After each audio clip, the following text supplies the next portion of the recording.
Fala aí, pessoal, beleza? Vamos para a nossa terceira e última parte sobre a análise do lugar das raízes. Então, primeiramente, um pequeno resumo, né? A nossa aula de lugar das raízes começou com os conceitos relacionados ao lugar geométrico das raízes, da onde que ele vem, como que a gente opera a equação característica para tentar obter as raízes dessa equação característica. Vimos também as condições de ângulo e de módulo, que basicamente definem para a gente os pontos do plano S, que para um dado ganho de controle ou um dado coeficiente da minha malha fechada, os polos de malha fechada vão estar relacionados. Vimos também como que a gente traça o lugar das raízes, faz um esboço do lugar das raízes na mão, né? Os principais passos e sempre apoiados nessa condição de ângulo e nessa condição de módulo. E agora, nessa terceira parte, a gente vai falar um pouco de como que o lugar das raízes é usado para projeto de controladores, tá? E lá no finalzinho deste vídeo, eu espero conseguir passar para vocês aí um exemplo, usando o Scilab, né?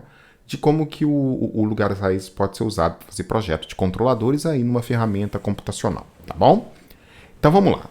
Vamos na nossa terceira parte aqui, que a gente tem bastante coisa ainda para falar. Bom, então, para a gente entender onde que o lugar das raízes entra no projeto de controle, a gente tem que entender um pouco de como que os requisitos típicos de um sistema dominante de segunda ordem, eles se mapeiam no plano S, tá? A gente já fez isso mais ou menos, um pouquinho escondido ali na parte de requisitos de desempenho, mas agora a gente vai verificar isso com um pouquinho mais de detalhes. E a gente vai observar que o principal elemento para a gente aqui de requisito de desempenho é o zeta. O zeta, ele está, naturalmente, o ômega n de um sistema de segunda ordem, ele também afeta muita coisa, mas o zeta, como a gente viu lá no nosso estudo de análise transitória do sistema, o zeta tem um impacto muito grande na resposta de um sistema de segunda ordem.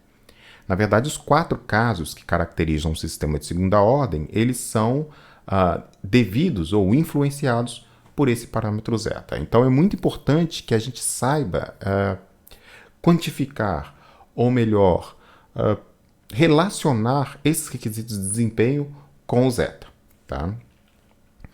Então, vamos pensar num sistema de malha fechada, que a gente precisa analisar, e esse sistema de malha fechada sendo um sistema dominante de segunda ordem. Ou seja, que eu consiga pegar esse sistema de malha fechada e aproximar razoavelmente bem por um sistema de segunda ordem, tá? Bom, a gente sabe que o coeficiente zeta, acabei de dizer, né? Esse coeficiente de amortecimento, ele tem uma importância fundamental na resposta desse sistema. E ele entra no cômputo de todos os requisitos, de todos os índices de desempenho que a gente já estudou, tá? Bom, quando o zeta está se aproximando do zero, sabemos que isso vai gerar uma resposta muito oscilatória, com um alto percentual de supersinal e com um longo tempo de acomodação, se a gente estiver tratando um sistema dominante de segunda ordem. Ou seja, quando o zeta está muito baixo, o sistema ele não tem um comportamento adequado do ponto de vista dinâmico. Além dele demorar muito para estacionar, ele oscila demais, tá? Então, para a maior parte das nossas aplicações de controle, um zeta muito próximo de zero não serve para a gente. Por outro lado, quando o zeta está aproximando de 1, isso já se aproxima mais da resposta de um sistema de primeira ordem.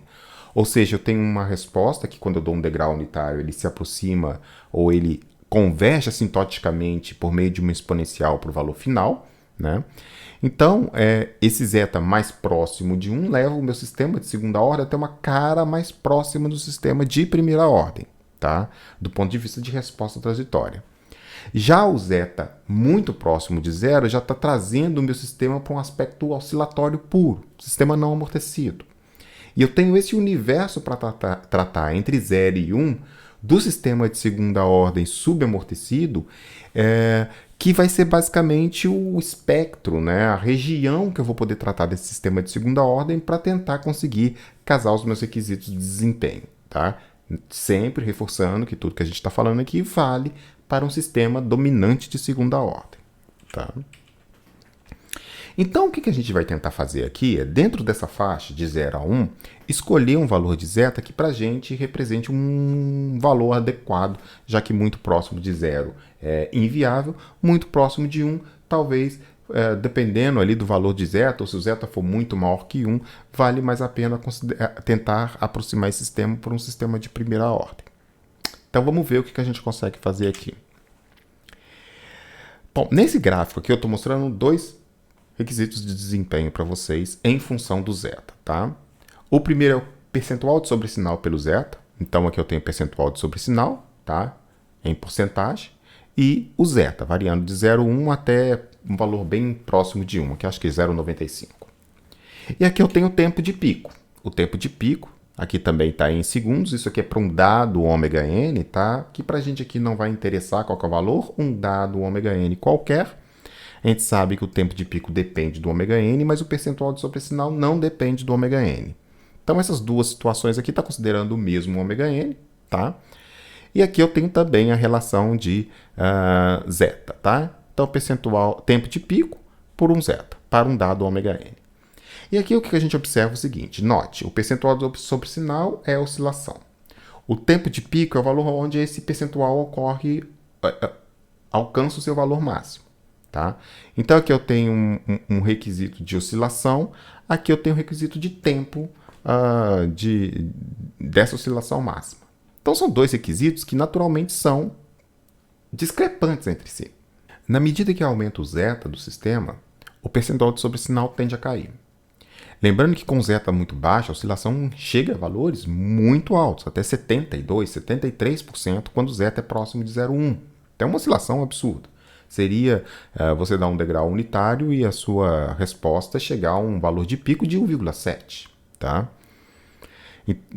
Por outro lado, na medida que esse zeta vai aumentando, o percentual de sobressinal vai caindo, até chegar aqui num valor próximo de 0,85, em que praticamente eu já não tenho mais oscilação. Tá? Então, praticamente o sistema está convergindo sem oscilação apreciável. Tá? Aqui eu tenho o tempo de pico. Esse tempo de pico, então, ele vai de um valor baixo, que vai só aumentando na medida que eu estou elevando o zeta. Então, eu tenho aqui dois requisitos que são conflitantes entre si. Um está caindo na medida que o zeta aumenta, o outro está subindo na medida que o zeta aumenta.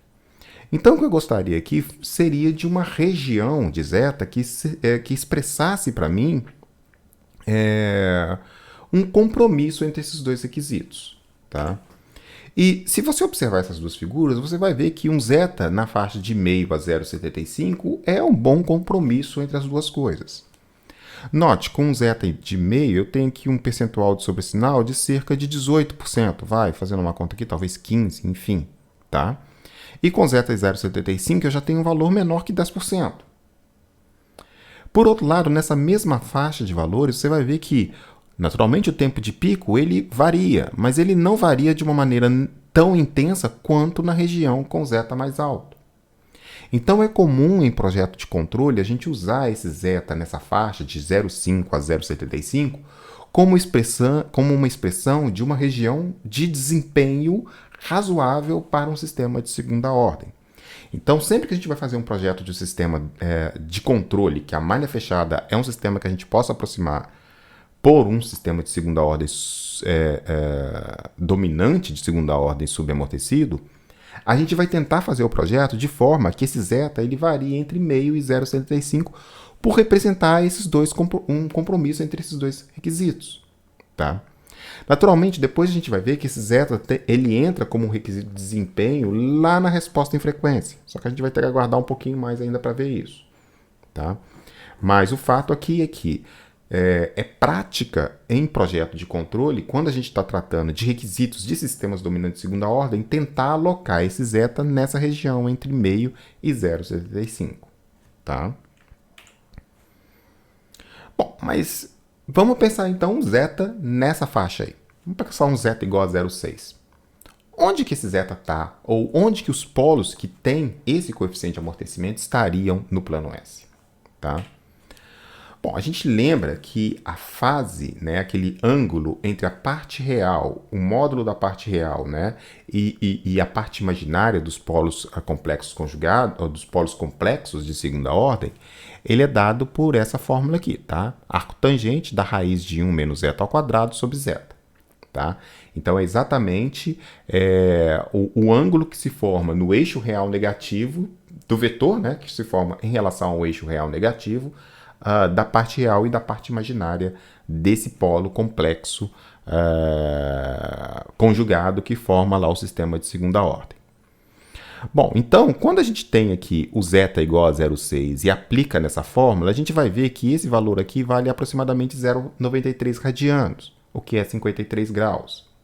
Então, se eu quero buscar polos no plano S, que eles complexos conjugados, então eu tenho dois polos de sistema de segunda ordem, e eu quero que esses polos eles estejam alocados na região que possui zeta igual a 0,6, eu vou ter que alocar esses polos num eixo vetor que tem ângulo 53 graus em relação ao eixo real negativo.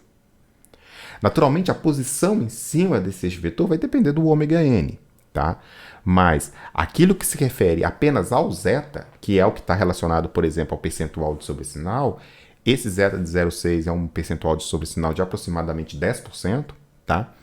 Então, se eu quiser colocar um sistema que, por exemplo, especificamente para o percentual de sobressinal tenha 10%, eu preciso alocar esses dois polos, né, nesses eixos vetores que têm esse ângulo em relação ao eixo real negativo, 53 graus.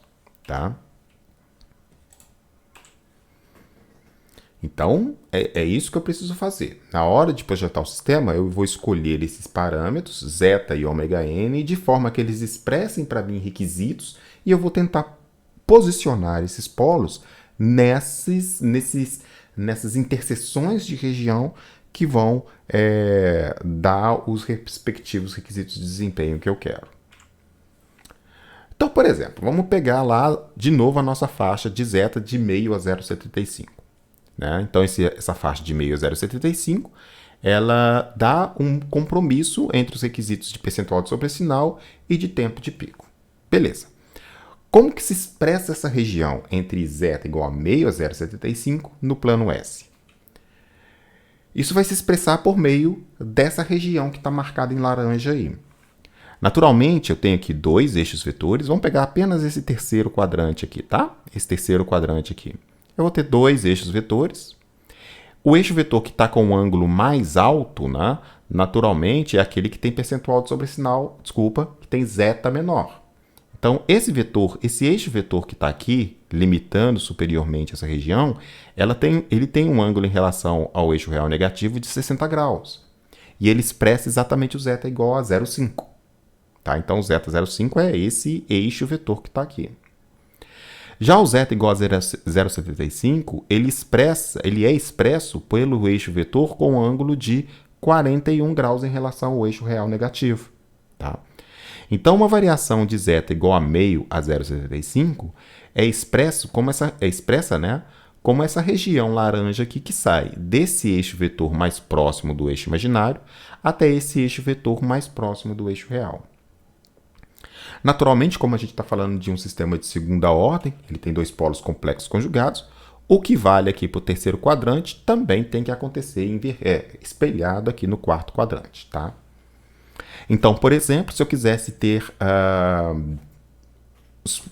um percentual de sobressinal dentro dessa faixa aqui de meio a 0,75, que dá ali aproximadamente entre 5% e 15%, né? Eu precisaria colocar os meus polos de malha fechada dentro dessa região laranja. Bom, além do tempo de pico, que é uma informação de velocidade, a gente já viu isso lá nos nossos requisitos de desempenho, um outro requisito bastante interessante para a gente é o tempo de acomodação. O tempo de acomodação ele mede a velocidade do sistema de uma forma diferente. Enquanto o tempo de pico mede a velocidade de máximo do sistema, tá? E a gente vai ver a importância disso num outro momento, o tempo de acomodação ele mede mais ou menos a convergência do sistema para o seu valor final. Então a gente estabelece uma faixa em torno do valor final.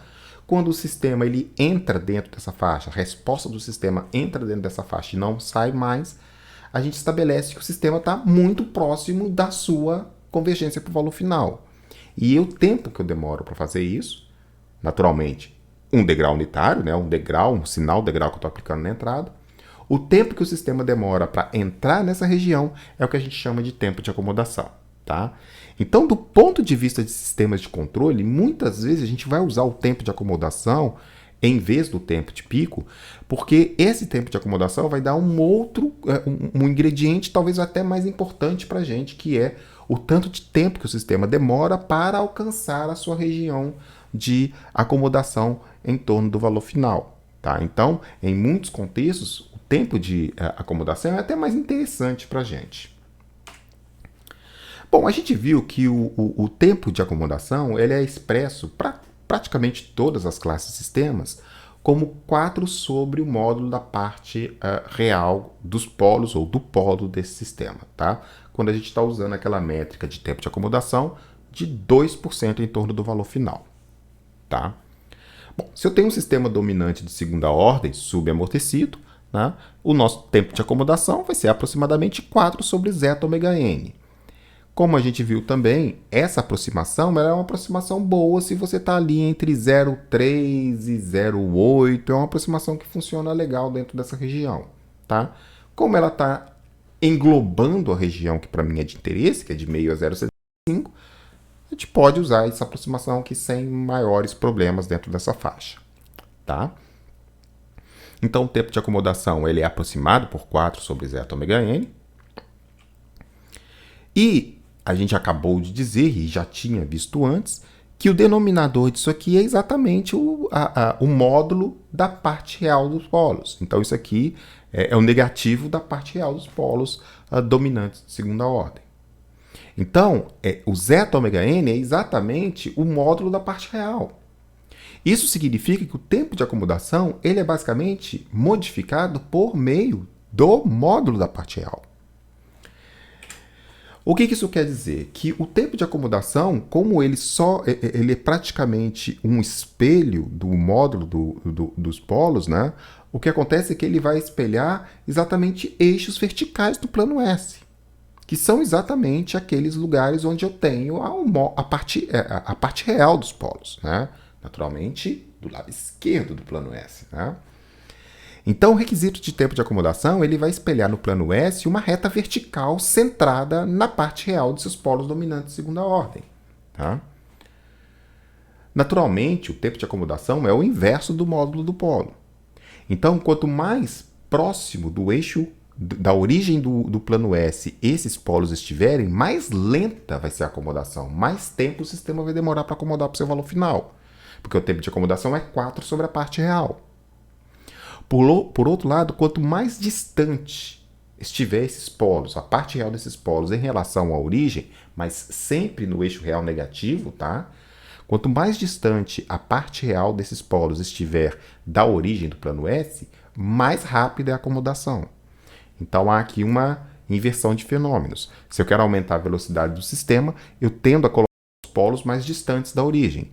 Se eu preciso do sistema mais lento, eu tendo a colocar os polos mais próximos da origem. Tá? Então, aqui, quanto mais à esquerda a reta acima se localizar, essa reta vertical, esse eixo vertical em relação ao plano, ao plano real, né? Maior a exigência quanto ao tempo de convergência do sistema. Tá? Pode parecer que não, mas em alguns casos a gente vai querer limitar essa velocidade do sistema. Então, é uma falácia imaginar que a gente quer o sistema de controle o mais rápido possível, o sistema de malha fechada o mais rápido possível. Sempre isso é desejável e na maior parte das vezes não é desejável mesmo. Tá? Um sistema muito rápido ele exige muita energia para operar, tá? Porque eu preciso dar uma resposta muito rápida. Se eu dou um degrau, eu tenho que dar uma resposta muito rápida, eu tenho que dar um comando muito intenso para que a resposta chegue nesse valor final. Tá? Então isso implica gasto de energia. Nem sempre eu tenho essa energia disponível para gastar para fazer o sistema ter essa velocidade toda. Outra coisa, um sistema que tem uma velocidade de convergência muito rápida, ele tende a fazer comandos muito intensos. E quando eu estou dizendo intenso, eu penso inclusive para sistemas mecânicos. Então, sistemas que têm acomodação muito rápida, eles podem vir a sofrer problema de fadiga, tá? Então, muitas vezes a gente quer limitar o mínimo de velocidade que a gente quer uma velocidade mínima, a gente quer que o tempo de convergência seja no máximo um determinado valor. Mas, por outro lado, eu também não posso exigir que o sistema convija rápido demais em muitos casos. Então, na maioria dos casos, a gente vai ter um requisito de tempo de acomodação que tem uma limitação mínima e máxima, tá? Para evitar problemas estruturais, por exemplo. Tá legal? Então, aí a região nossa de tempo de acomodação, ela vai ser dada por uma região laranja como essa. Aqui eu tenho dois eixos verticais, aqui está o eixo real negativo. Então, a parte real dos polos, ela se expressa por esse eixo real negativo aqui, tá? Polos localizados em cima desse eixo vertical aqui, eles tendem a ter um tempo de acomodação maior, tá? Então, eles são mais lentos, porque eles estão mais próximos da origem. Polos que têm a parte real localizada em cima deste eixo aqui, eles tendem a ter uma velocidade de convergência mais rápida, ou seja, eles têm um tempo de acomodação menor, tá? Se eu quero um projeto de controle cujos requisitos seja o tempo de acomodação entre um valor mínimo e um valor máximo, eu vou ter que localizar os polos do meu sistema dentro dessa faixa laranja aqui, dados, né, limitados por esse eixo aqui, que dá a velocidade, que dá o tempo mais baixo, e esse eixo aqui que dá o tempo mais alto. Tá? Então, por exemplo, se eu tiver dois polos complexos conjugados, de segunda ordem, né, um sistema de segunda ordem, qualquer região dessa aqui que eu colocar esses dois polos, eu garanto que a resposta do meu sistema vai estar dentro desses limitantes de tempo de acomodação mínimo e máximo que eu admito em projeto. Naturalmente, eu posso querer misturar as duas coisas. Eu posso querer um sistema que tenha um tempo de acomodação entre dois valores, mínimo e máximo, e posso querer também um percentual de sobresinal que esteja entre dois valores, mínimo e máximo. Tá? Então, se eu juntar esses dois requisitos, a região de projeto minha vai ser uma região como essa aí, como esses dois trapézios laranja aqui. Eu tenho aqui os dois eixos vetores, determinando o zeta, que influencia unicamente o percentual de sobresinal, e eu tenho esses dois eixos verticais que trabalham com um módulo da parte real, que é basicamente o que determina o tempo de acomodação. Tá? Então, se eu quiser obter um sistema de controle em malha fechada que atenda um determinado requisito de mínimo e máximo de tempo de acomodação, mínimo e máximo de percentual de sobresinal, eu preciso colocar esses dois polos dentro desta região aqui. Se o sistema for dominante de segunda ordem, eu colocar esses dois polos dentro dessa região, eu garanto que eu atendo os requisitos. Naturalmente, a gente viu que se o sistema não for dominante, seja pela presença de um zero, seja pela presença de dois polos próximos, o sistema de segunda ordem ele não vai ter aquela característica dominante. E não ter a característica dominante pode implicar que mesmo que os polos estejam dentro dessa região, por haver outros polos ou zeros nas cercanias, né, isso vai dar um desempenho para o sistema de controle que pode vir a não atender os requisitos. Lembrando que todos esses requisitos eles são montados para um sistema dominante de segunda ordem. Então, tudo que foge dessa situação é uma discrepância em relação a ela, e pode ser que mesmo que eu aloque os dois polos desse sistema de segunda ordem dentro dessa região, se houver um zero próximo a eles, esse requisito pode ser ligeiramente ou drasticamente, dependendo da localização desse zero, afetados por este zero. Tá? Bom, então, como é que é o projeto do controlador no lugar das raízes? O projeto é assim.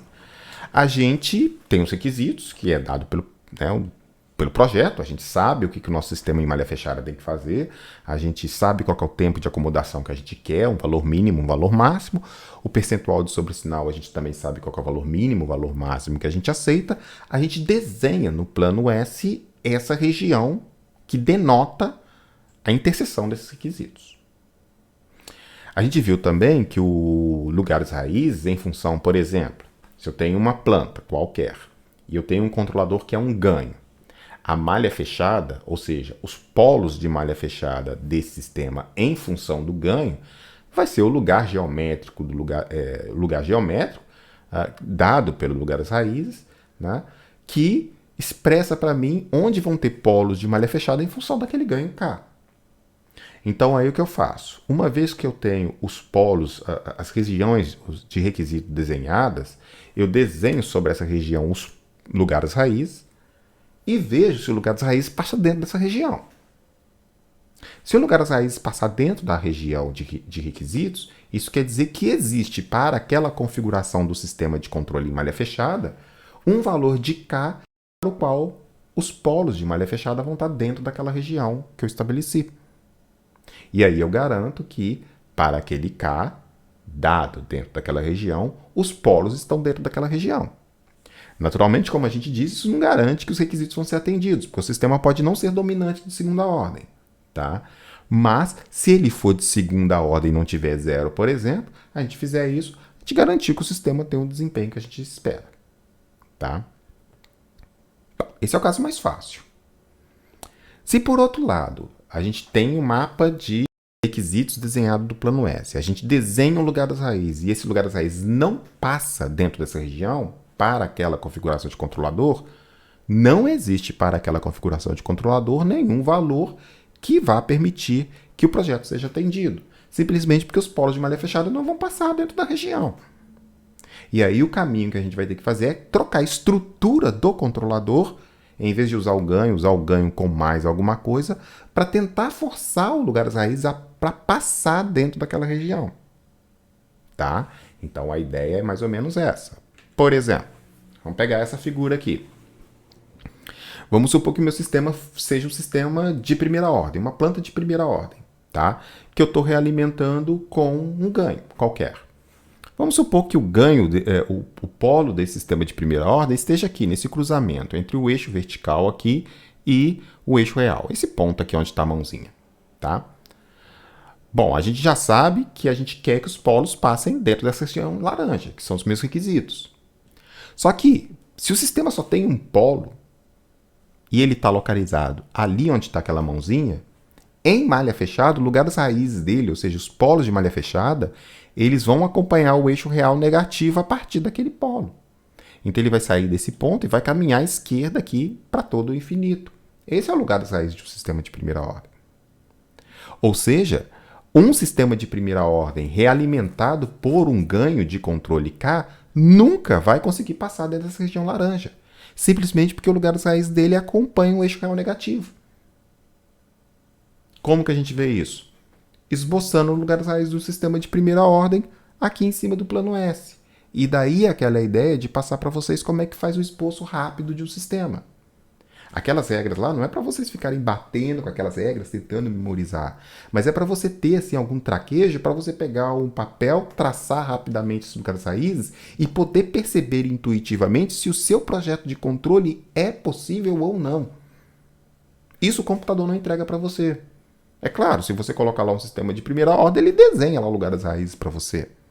Tá? Só que se você tivesse a intuição do seu projeto de controle antes de levar para o computador, né, naturalmente você já vai saber que de cara, não, aqui um sistema de primeira ordem não funciona. Isso é conhecer a teoria, tá? Conhecer as minúcias do projeto. Um outro caso, por exemplo, imagina que você tem um sistema de segunda ordem, a planta, que é um sistema não amortecido, ou seja, ele tem dois polos em cima, complexos conjugados, mas em cima do eixo imaginário. E eu quero realimentar esse sistema por um ganho de controlador K. Fecha a malha. Bom, se a gente for fazer o lugar das raízes desse sistema em relação ao ganho K, facilmente vocês vão observar que o lugar das raízes desse sistema vai dar um eixo vertical que sai do polo, um polo complexo conjugado e vai para cima, e o outro que está aqui embaixo vai para baixo. Então eu tenho dois trechos de lugares raízes que parte do polo com parte imaginária positiva e sobe na vertical, e um outro trecho que sai do polo com parte imaginária negativa e desce para o menos infinito. Perdão. Portanto, não vai existir nenhum valor de ganho de controlador que permita que esse sistema de malha fechada tenha polos aqui dentro dessa região. Tá? Então, eu acho que o projeto de sistema de controle ele começa com essa intuição do projetista em saber o que é possível ou não. Se for possível passar com lugares raízes ali, beleza, você consegue calcular o controlador. Se não for possível, conhecer o método de lugares raízes permite a você, antes de começar o projeto, já ter uma intuição do que você pode fazer no seu controlador para que ele passe dentro daquela região. Tá? Bom, naturalmente existem hoje ferramentas computacionais muito poderosas que permitem que você faça o projeto praticamente movendo ali os valores e você cai e obtém o controlador. Data vênia, isso pode mascarar um conhecimento superficial em controle. Tá? Então você é hábil em mexer ali nos negócios e alcançar o controlador, mas pode não entender o que o seu controlador está fazendo. Tá? Então nosso papel aqui é passar para você um pouco de informação para que você use a ferramenta da melhor forma possível, mas dominando o que a ferramenta está fazendo. Tá? Bom, então o nosso projeto de controlador ele vai passar por essa ideia. A gente vai tentar sempre fazer a região, achar o lugar das raízes, ver se o lugar das raízes passa dentro dessa região. Passou, eu seleciono um K dentro dessa região e simulo o sistema para saber se de fato o sistema cumpre os requisitos. Se ele é de fato dominante de segunda ordem. Se o lugar das raízes não passa naquela região, não adianta nem fazer o lugar das raízes, não adianta nem tentar achar um ganho. Você vai ter que escolher outra estrutura de controlador para tentar forçar o lugar das raízes a passar naquela região. Tá? É mais ou menos assim que se processa o projeto de controlador por meio do lugar das raízes.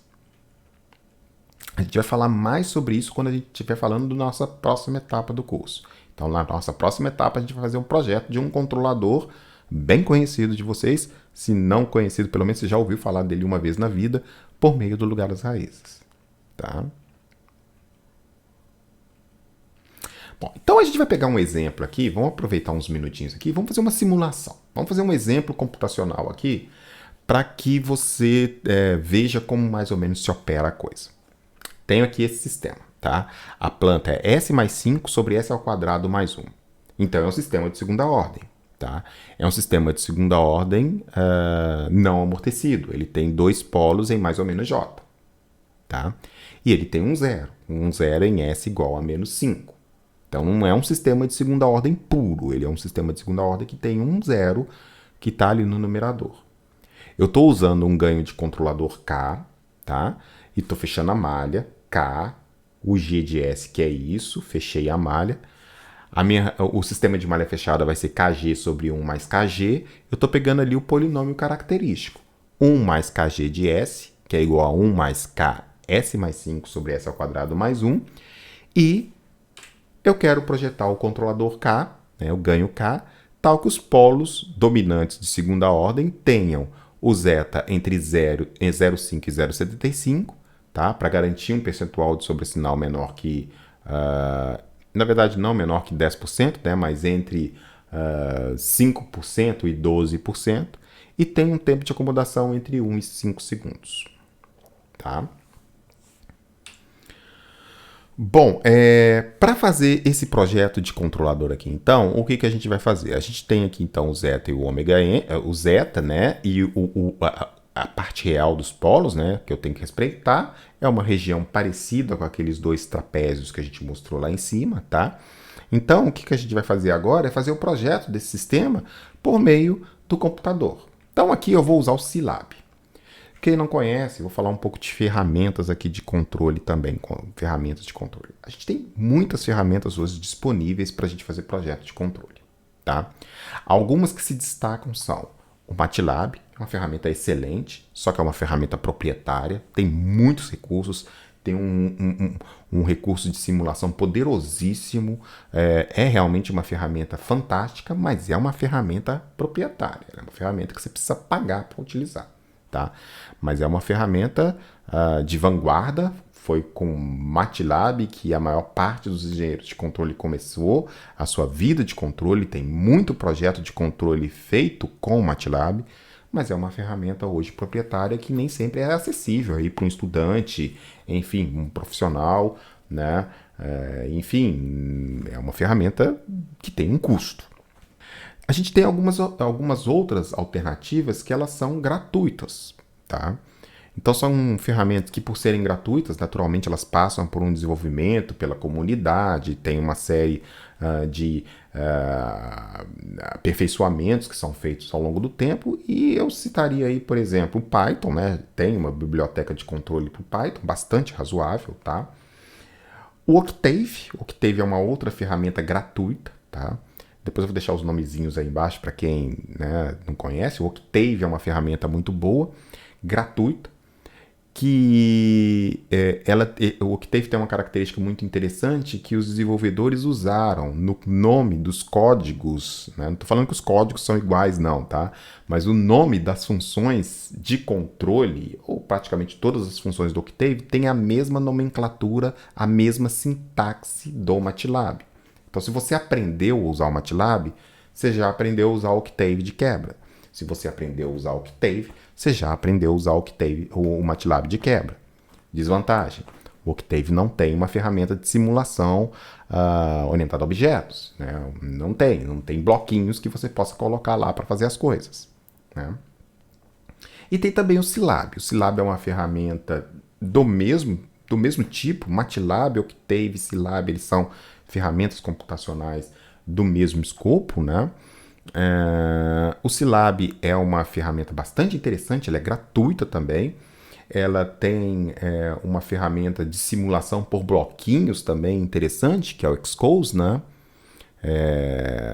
Que não tem naturalmente o mesmo poder do Simulink, né? Mas que funciona bem legalzinho, funciona mesmo, dá para usar tranquilamente, tá? Então, essas ferramentas a gente pode usar para fazer projeto de controle tranquilamente. Importante. É bem conhecido que no pacote do MATLAB tem uma biblioteca de controle muito grande, inclusive com ferramentas guiadas ao usuário, né, bastante user-friendly para você fazer o projeto de controle, inclusive de forma gráfica e tal. Então, enfim, são as opções que a gente tem. Tem outras, eu citaria esses 4. Python e as suas bibliotecas, Octave, Scilab, são 2 ferramentas gratuitas, MATLAB, que está no topo da lista, mas é uma ferramenta proprietária. Tá? E aqui, o que eu vou fazer é o seguinte, eu vou tentar fazer o projeto do controle usando o Scilab. Tá?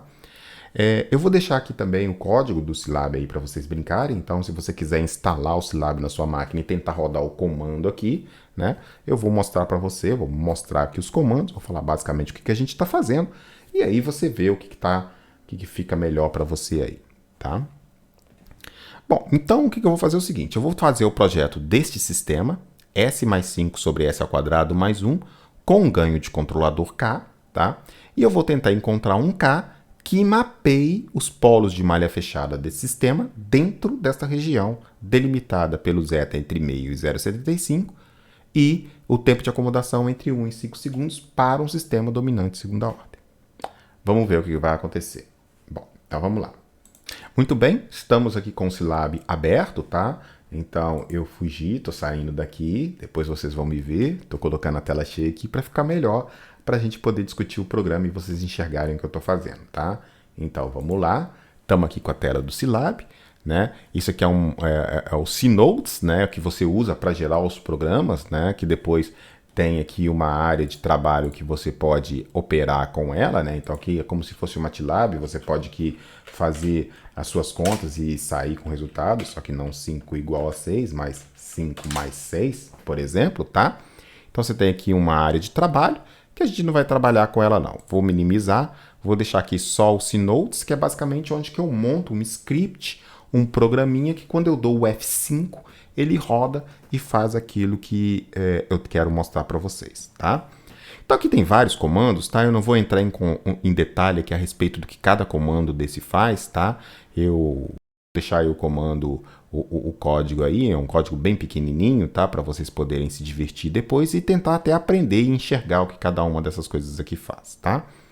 Vou mostrar para vocês apenas aqui o comecinho, tá?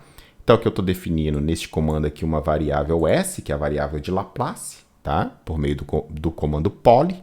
Quando eu dou poly 0 bar aspas S, eu estou dizendo que essa variável S é uma variável de Laplace, tá? Estou usando um ganho aqui, eu estou colocando um ganho KP aqui, que nesse primeiro momento ele não vai ter influência nenhuma, por enquanto eu não estou usando ele, eu vou usar isso aqui numa segunda etapa, tá? Então, por enquanto, esqueçam esse valor de KP igual a 7 aqui. Aqui está a planta, G é igual a S mais 5, dividido por S ao quadrado mais 1, tá? Então, essa aqui seria a nossa planta completa, a nossa planta função de transferência. E aqui eu tenho o sistema de malha fechada, né? KPG sobre 1 mais KPG, tá? E aqui eu começo mostrando essa função de transferência do sistema, tá bom? Bom, aí o código funciona com 3 casos. No primeiro caso, o que eu vou fazer? Eu vou simplesmente gerar para você o lugar das raízes, tá? Desse sistema. Então eu tenho aqui Evans, né? G50. 50 é o valor máximo de ganho que ele vai gerar o lugar das raízes aqui para esse sistema G, tá? Evans é o comando que gera o lugar das raízes, G é a planta que eu estou tratando. Aqui tem alguns comandos para modificar um pouco a questão de visualização da figura, tá? Então, estou mexendo um pouco na fonte, estou mexendo um pouco na espessura, tá? Não precisa se preocupar com isso. No segundo caso, tá? Então, aqui o segundo caso, o que ele vai fazer? Ele vai plotar para você a região de desempenho. Então, ele vai colocar desenhar para você aquele trapézio laranja que a gente estava discutindo anteriormente, tá?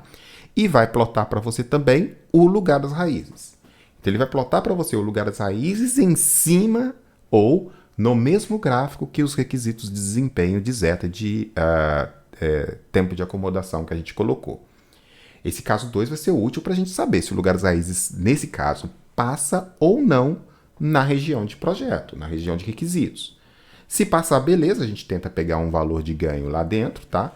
Se não passar, a gente tem que pensar alguma coisa. E o caso 3, aí sim, no caso 3, a gente vai usar aquele ganho de controlador, tá? Então, a gente vai descobrir qual é o ganho de controlador que a gente quer usar. A gente vai colocar aquele ganho de controlador e aí, assim, aqui no caso 3, a gente vai fazer a simulação. Eu estou gerando aqui uma escala de tempo, né? Aqui é o comando para fazer a simulação em step, então vou dar um degrau unitário no sistema em malha fechada, com aquele ganho que estabeleci, tá? E aqui também eu vou calcular o percentual sobre sinal e o tempo de acomodação. Na verdade, a gente não vai precisar desses valores, tá? Já que a gente vai poder ver isso graficamente muito fácil, tá? Mas aqui eu também estou calculando, só para a gente ver qual que é o valor que a gente vai obter, tá? Então, é um código bastante simples. Vamos ver o que acontece aqui. Bom, então eu vou colocar aqui caso 1. Caso 1, de novo, ele só mostra para mim o lugar das raízes do sistema. De novo, esse valor de KP aqui, por enquanto, desconsidera ele, porque a gente ainda não escolheu o projeto, tá? Então, a gente ainda não sabe qual é o valor de KP. Tanto que se eu apagar ele aqui, né, se eu vier aqui apagar esse valor e der o caso 1 e rodar, vai rodar naturalmente. Só vou voltar aqui, né, para eu não perder o meu...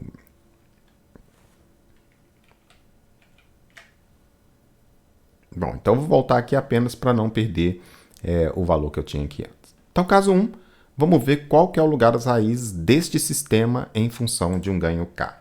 Eu venho aqui em qualquer lugar, se eu der o F5, ele já executa para mim e me mostra o gráfico do lugar das raízes que eu estou colocando para vocês aqui. Deixa eu só aumentar um pouquinho aqui a escala, né? Em relação à minha tela, para ficar bem visível. Espero que vocês estejam vendo bem aí. Então, esse aí é o lugar das raízes do sistema em função do ganho KP de controlador. Eu tenho 2 polos, então, em mais ou menos J. Eles estão aqui, né? Esses polos, à medida que o ganho vai aumentando, eles vão caminhando desta forma aqui até chegar neste ponto de chegada. Um deles vai caminhando, chega aqui e vai no sentido do zero de malha aberta. O outro vem nesse ponto aqui, se encontra e vai em sentido do zero e no menos infinito, tá? Então, esse aí é o lugar das raízes de um sistema muito próximo daquele que a gente fez lá nos nossos exemplos, tá? 2 polos, 1 zero, tá bom? Muito bem. Então, esse aqui é o lugar das raízes, tá? Sem maiores comentários, né? E se você sabe, já fez lá alguns exercícios, ou já fez alguns esboços, né? É bem tranquilinho de, pelo menos, esboçar essa curva assim, sem muito detalhe nos valores, mas pelo menos ter esta figura na cabeça, tá? Muito bem. Então, o nosso próximo gráfico, o nosso próximo caso é fazer o seguinte, pegar esse mesmo lugar das raízes e desenhar junto com a região de requisitos de um sistema dominante de segunda ordem dado por aquele zeta entre meio e 0,75 e o tempo de acomodação entre 1 e 8 segundos, tá? Bom, isso aqui vai ser o caso 2. De novo, o KP aqui ainda não está influenciando, a gente ainda não está usando o KP para nada, tá? Porque a gente ainda não escolheu o ganho de controlador que a gente quer, tá? Ele simplesmente vai fazer o lugar das raízes com a região para você. Então, se você der aqui F5 de novo, ele vai gerar de novo o gráfico para você. Vou colocar para vocês aqui, tá? E agora está aparecendo lá a região de projeto. Deixa eu dar um zoom aqui. Aí, ó, tá? Então, eu tenho o mesmo lugar das raízes e eu tenho aqui os requisitos de tempo de acomodação, que são os dois eixos verticais, S e essa curva, né, que estão demarcados aqui, e as regiões de zeta e ômega n. Zeta igual a meio, que é esse vetor que eu marquei aqui, que sumiu para vocês, porque eu cliquei nele, tá? Esse outro vetor aqui seria o de 0,7. E eu preciso garantir que tenha polos de malha fechada dentro da região que é a interseção dessas quatro curvas, tá? Desses quatro vetores, tá? E essa região é exatamente esse trapézio aqui, né? Esse trapézio que eu estou mostrando para vocês aqui com o mouse, tá? Tem a parte de cima, tem a parte de baixo. E aí a nossa primeira pergunta no projeto é a seguinte. Bom, dado que eu tenho a região de requisitos e dado que eu tenho meu lugar das raízes, o lugar das raízes passa dentro da região de requisitos? Sim ou não? Se sim, isso quer dizer que existe um valor de K para o qual eu consigo colocar os polos de malha fechada dentro dessa região. E este é o caso, né? Se você observar, essa região minúscula que está aqui, ó, só esse trechinho aqui, ó, que eu estou passando com ele aqui em cima do mouse, ela está dentro do trapézio que delimita para mim o requisito. Então, qualquer ponto dentro desse trapézio aqui, ou seja, que quase tangencia, né, corta o trapézio lá em cima, né, essa região aqui é uma região que está dentro da região de projeto, da região de requisitos, tá? Então, nesse caso aqui, eu consigo selecionar um ganho de controle que eu esteja aqui dentro. Eu vou fazer isso já já. Mas poderia acontecer, por exemplo, do lugar das raízes não passar dentro dessa região. E aí, de novo, a gente vai ter que mexer no lugar das raízes da seguinte forma. Mudar a estrutura de controlador de forma que a estrutura de controlador com essa planta force o lugar das raízes a passar aqui dentro. É claro que essa escolha da nova estrutura não é uma coisa tão fácil de fazer assim. Demanda um pouco de experiência do projetista. Tem que saber o que você está fazendo, tá? E saber o que está fazendo é treinar várias vezes esse passo de projeto aqui para que você tenha esses insights de o que você coloca para forçar o lugar das raízes a passar dentro de uma região que você queira, tá? Mas o projeto de controle ele vai passar, né? Ele vai passar por esse estágio de você tentar achar uma estrutura de controlador para forçar essa situação. Bom, no nosso caso isso não ocorre, né? No nosso caso, o lugar das raízes está passando dentro da região. Eu vou dar um zoom aqui, tá? Vou só dar um zoom na região para vocês verem melhor. Aqui, ó. Vou pegar aqui essa região aqui para vocês enxergarem bem direitinho. Aí, ó. Tá? Então, dei um zoom aí na figura.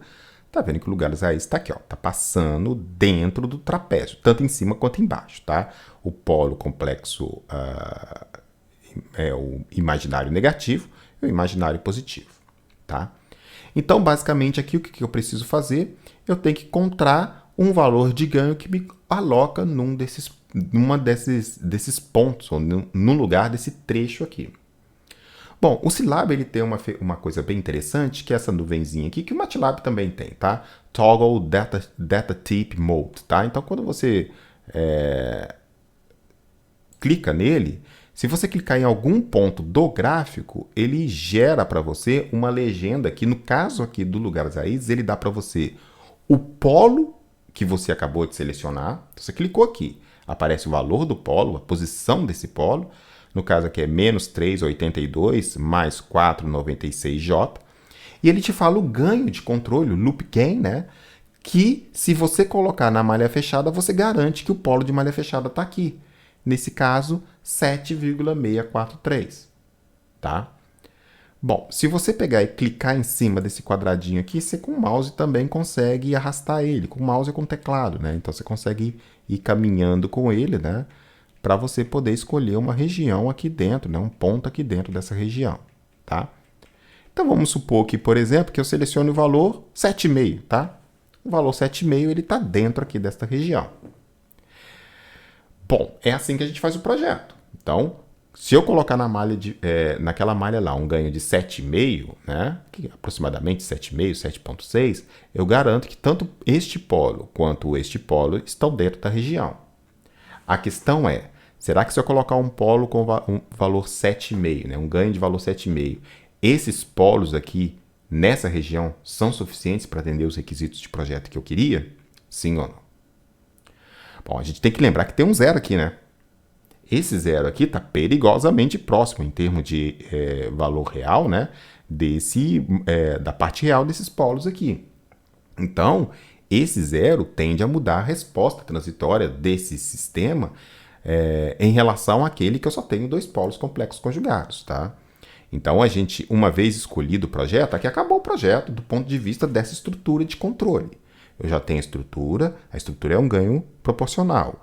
Esse ganho proporcional, em malha fechada com aquele sistema, me permite que eu escolha um ganho cujo lugar de raiz está dentro da região de requisitos minha. Selecionei. 7,5 o valor do ganho. Né? E aqui a gente poderia fazer também esse projeto na mão. Tá? E é assim que o pessoal fazia antes. Não tinha computador para dar muito colher de chá, não.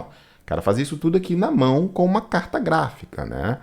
E aí ele fazia via condição de ângulo e condição de módulo, tá?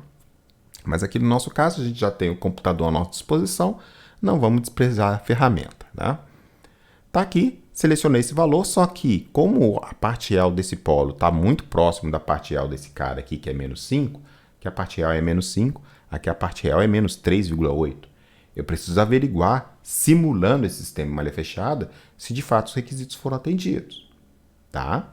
Então eu vou pegar esse valor de 7,5, vou fechar a figura e agora sim eu vou colocar aqui no KP. 7,5 é o meu valor de projeto. Tá? E aí eu vou pegar o caso 3, em que no caso 3 eu vou exatamente fazer o quê? Simular o sistema de malha fechada com aquele valor de ganho que eu projetei. Tá? Então eu vou vir aqui, se eu der um F5, ele vai mostrar para mim a resposta do sistema em malha fechada. Tá? Então, essa aqui é a resposta do sistema em malha fechada quando o ganho KP é 7,5, porque eu quero que os dois polos complexos conjugados estejam dentro daquela região. Bom, vamos notar essa figura aqui. Vou dar um zoom aqui inicialmente. Aqui, ó.